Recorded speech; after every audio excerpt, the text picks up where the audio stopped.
राधे राधे दोस्तों, आज मैं आप सभी को कृष्णा और द्रौपदी का एक संवाद सुना रही हूँ। 18 दिन के युद्ध ने द्रौपदी की उम्र को 80 वर्ष जैसा कर दिया था, शारीरिक रूप से भी और मानसिक रूप से भी। शहर में चारों तरफ विधवाएं ही विधवाएं दिख रही थीं। पुरुष तो इक्का दुक्का ही दिखाई पड़ते थे। अनाथ बच्चे घूमते रहते और उन सब की वह महारानी द्रौपदी हस्तिनापुर के महल में शांत बैठी हुई शून्य को निहार रही थी। तभी श्री कृष्ण कक्ष में दाखिल होते हैं। द्रौपदी कृष्ण को देखकर ही दौड़कर उनसे लिपट जाती हैं। कृष्ण उनके सर को सहलाते रहते हैं और रोने देते हैं। थोड़ी देर में जब वो शांत हो जाती हैं तो उन्हें खुद से अलग करके समीप के पलंग पर बिठा देते हैं। द्रौपदी कहती हैं, यह क्या हो गया सखा? ऐसा तो मैंने नहीं सोचा था। कृष्णा कहते हैं, नियति बहुत क्रूर होती है पांचाली। वह हमारे सोचने के अनुरूप नहीं चलती।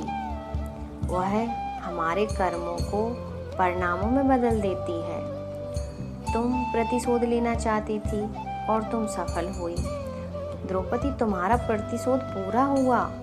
सिर्फ दुर्योधन और दुशासन ही नहीं, सारे कौरव समाप्त हो गए। तुम्हें तो प्रसन्न होना चाहिए। द्रौपदी कहती है, सखा, तुम मेरे गांवों को सहलाने आए हो या उन पर नमक छिड़कने के लिए? कृष्णा कहते हैं, नहीं द्रौपदी, मैं तो तुम्हें वास्तविकता से अवगत कराने आया हूँ। हमारे कर्मों के परिणामों को हम दूर तक नहीं देख पाते हैं और जब वे समक्ष होते हैं तो हमारे हाथ में कुछ नहीं रहता। द्रौपदी कहती है, तो क्या इस युद्ध के लिए पूर्ण रूप से मैं ही उत्तरदायी हूँ कृष्णा? कृष्णा कहते हैं, नहीं द्रौपदी, तुम स्वयं को इतना महत्वपूर्ण मत समझो, लेकिन तुम अपने कर्मों में थोड़ी सी दूरदर्शिता रखती तो स्वयं इतना कष्ट कभी नहीं पाती। द्रौपदी कहती है, मैं क्या कर सकती थी कृष्णा? तो कृष्णा कहते हैं, तुम बहुत कुछ कर सकती थी। कृष्णा कहते हैं, जब तुम्हारा स्वयंवर हुआ था तब तुम कर्ण को अपमानित नहीं करती और उसे प्रतियोगिता में भाग लेने का एक अवसर देती तो शायद परिणाम कुछ और होते।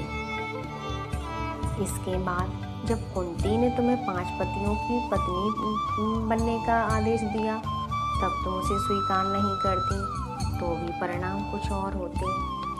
और उसके बाद तुमने अपने महल में दुर्योधन को अपमानित किया कि अंधों के पुत्र अंधे होते हैं। वह नहीं कहती तुम्हारा चीरहरण नहीं होता, तब भी शायद परिस्थितियां कुछ और होती। हमारे शब्द भी हमारे कर्म होते हैं द्रौपदी। अपने हर शब्द को बोलने से पहले तोलना बहुत जरूरी होता है, अन्यथा उसके दुष्परिणाम सिर्फ स्वयं को ही नहीं, अपने पूरे परिवेश को दुखी कर देते हैं। संसार में केवल मनुष्य ही एकमात्र ऐसा प्राणी है जिसका जहर उसके दांतों में नहीं, शब्दों में होता है। इसलिए शब्दों का प्रयोग सोच समझ कर करें। ऐसे शब्द का प्रयोग कीजिए जिससे किसी की भावनाओं को ठेस ना पहुंचे। जय जय श्री कृष्णा। राधे राधे दोस्त।